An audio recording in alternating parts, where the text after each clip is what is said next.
我係你嘅人生梳理師 Miss Jane， 每一個月都會有當個月嘅靈性練習。今日同大家介紹屬於5月嘅靈性練習。其實我哋個腦袋到底係負責做乜嘢嘅呢？當眼前發生咗一啲事情嘅時候，我哋個腦袋就會從過去嘅經歷過嘅事情，思考出一啲嘅概念。我哋個大腦就會用呢啲概念嚟到理解同埋處理眼前嘅事情。但係眼前嘅事情係全新嘅噃，其實並唔一定能夠用過去嘅嘢嚟到理解而家嘅嘢。大概我哋話啲人好矇塞呢，就係形容呢一種冇彈性思考嘅人啦。所以腦袋嘅責任係將過去嘅事情所產生嘅概念拎出嚟俾你睇，而我哋要做嘅呢，就係等我嗰一個帶有靈性嘅我去決定係唔係應該參考過去嘅經驗。我哋要讓靈性嘅我參與呢一個過程，最終嘅決定權唔可以交俾腦袋，最終嘅決定權屬於嗰個帶有靈性嘅我。腦袋仲有一個重要嘅功用，我哋一直都將呢個功用閒置咗㗎。腦袋其實係一個承載體，好似一個碗咁樣。呢個碗可以承載靈魂從上面接收到嘅訊息。夜晚瞓覺嘅時候，從上面而嚟嘅靈魂離開咗我哋嘅身體，將嗰個腦袋留低咗喺張床上面。夜晚靈魂就喺天上面同其他靈魂開會，開完會之後，佢將個 action plan 或者新嘅發展方向放入我哋個碗入面。當我哋朝頭早醒返嘅時候，從下面而嚟嘅嗰個靈魂就會開工，佢開始喺度攪動我哋腦袋入面嗰個碗入面嘅嘢。如果你碗裡面嘅唔係清水，一開始被攪動呢，嗰啲過去嘅事情就會浮出嚟，轉啊轉啊，不停咁樣翻騰。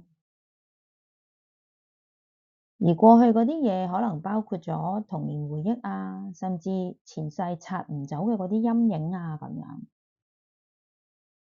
而上面嚟嘅靈魂呢，俾我哋嘅 action plan 或者新方向就混咗喺嗰啲嘢入面啦。當從上面嚟嘅靈魂同我哋一齊嘅時候呢，我哋要用力咁樣控制個腦袋，唔好再搞啦，唔好不停咁樣將壺底入面嗰啲淤泥搞出嚟。呢一個壺呢，咁樣永遠都冇辦法去到清明嘅狀態㗎。我哋就要好似阻止小朋友喺度狂搞嗰碗粥咁樣，我哋要捉住佢隻小手。呢一種捉住佢嘅小手嘅力量，就係來自我哋靈性嘅內在力量啦。呢個亦都係我哋靈修裡面修行嘅一種力量。然後我哋練習仔細咁樣清洗我哋嘅心湖。當眼前一啲嘢發生嘅時候，我哋捉住腦袋裡面浮出嚟嘅每一個大大小小嘅思想。如果你有張紙，將佢哋全部羅列出嚟，你會發現生活嘅一啲小事，腦袋裡面竟然可以走出咁多嘅思想㗎。呢啲思想好似不受控咁樣，係咁樣浮出嚟。佢哋仲好鬥膽咁樣要求你根據壺底裡面浮出嚟嘅呢啲思想去進行行動。我哋所需要清理嘅嗰啲思想，可能係一啲冇功用嘅負面思想，就好似成日有一個快手快腳走出嚟潑冷水嘅年輕人咁，佢好落力咁樣搜刮所有可能會發生嘅負面事情，佢好積極咁樣將嗰啲好消極嘅冷水係咁潑熄你浮出嚟嘅每一個熱情。當你仔細觀察自己嘅思考，你會俾呢一個年輕人嘅積極性嚇一跳。又有陣時會覺得佢嘅積極性都幾可愛嘅。嗰啲需要被清理嘅思想，亦都可能來自一個卜卜齋古板老師，佢嘅工作就係將文化嘅包袱掛喺你個身度。做人做咗咁耐，呢一啲需要注意嘅文化上面嘅事情，其實我哋都已經學會咗啦。但係呢個年紀老邁嘅卜卜齋老師，仲係不厭其煩咁樣提醒你要帶住嗰啲文化嘅包袱。佢嗰種點都唔肯退休嘅精神，其實都好值得尊敬嘅。斟杯茶俾佢啦，等佢安靜咁樣坐落嚟啦。你腦袋裏面可能仲有抗爭嘅領袖、怕事嘅細路、守財奴、現實主義嘅財務總監、嚴格嘅訓導老師、掌權嘅將軍、死都唔信人有靈魂嘅科學家、好驚俾人睇到嘅 FBI 等等等等。浮上嚟嘅可能係匿埋喺我哋潛意識裏面上一世留落嚟嘅淤泥，亦都可能來自社會，來自我哋個父母，佢哋掉入我哋個湖入面嗰啲我哋其實唔係好需要嘅嘢。當我哋發現呢一啲淤泥同埋垃圾，然後我哋一一將佢掉晒嘅話咧，你嘅心湖就會再次平靜、清澈見底。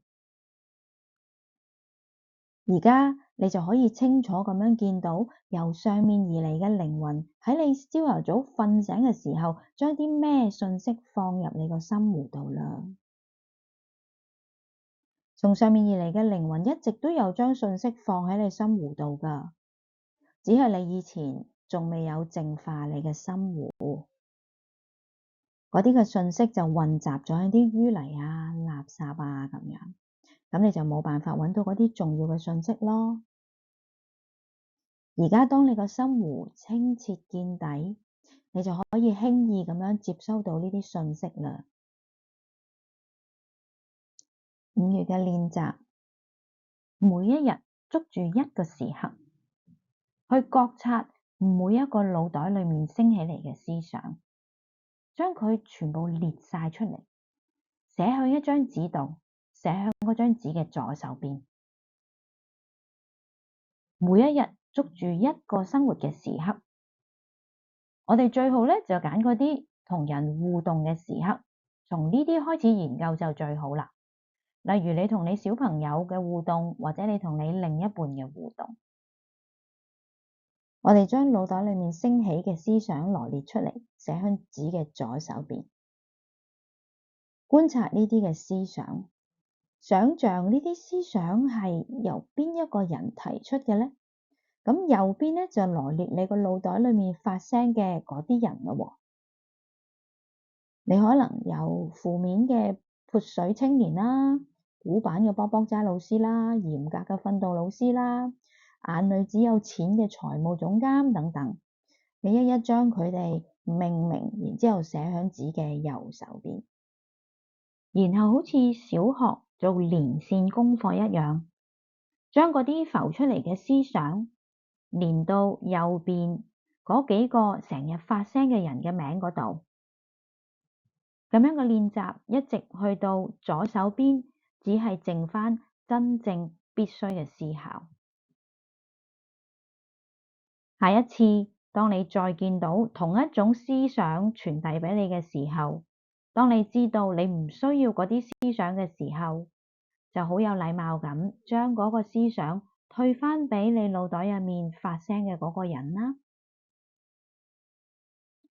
你要持續咁樣進行呢個清理嘅過程，呢個唔係一兩日能夠清理到嘅，亦都唔係每一次都能夠將嗰啲唔需要嘅信息退返去㗎。喺呢個練習嘅過程，俾多啲耐性俾自己，俾多啲信心俾自己繼續練習。當你嘅心湖平靜嘅時候，就可以睇下從上面而嚟嘅靈魂到底將啲咩信息擺喺你心湖度啦。用你嘅靈性眼睛去睇，用你靈性嘅耳朵去聽，嗰一個信息就喺嗰度，等你將佢變成藍色雙剔。靈性世界嘅運作唔一定同地球世界一樣㗎，嗰啲嘅信息並唔係從你個物理耳朵進入你嘅腦袋度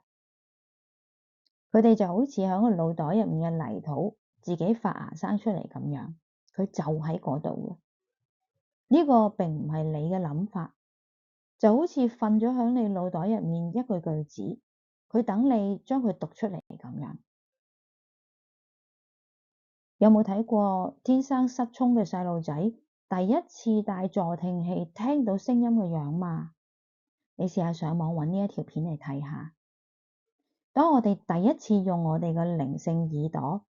呢個感覺就同第一次聽見聲音嘅小 BB 係好相似㗎。呢一刻通常發生喺淨係得你自己一個嘅時候，例如朝頭早瞓醒，自己行下路，或者沖緊涼嘅時候。呢一種感覺只能夠由你自己去體會。當你心湖清理好之後，請你隨時準備好迎接呢一刻啦。記住，我係你嘅人生梳理師 Miss Jane，我要開展你嘅靈性學習之旅。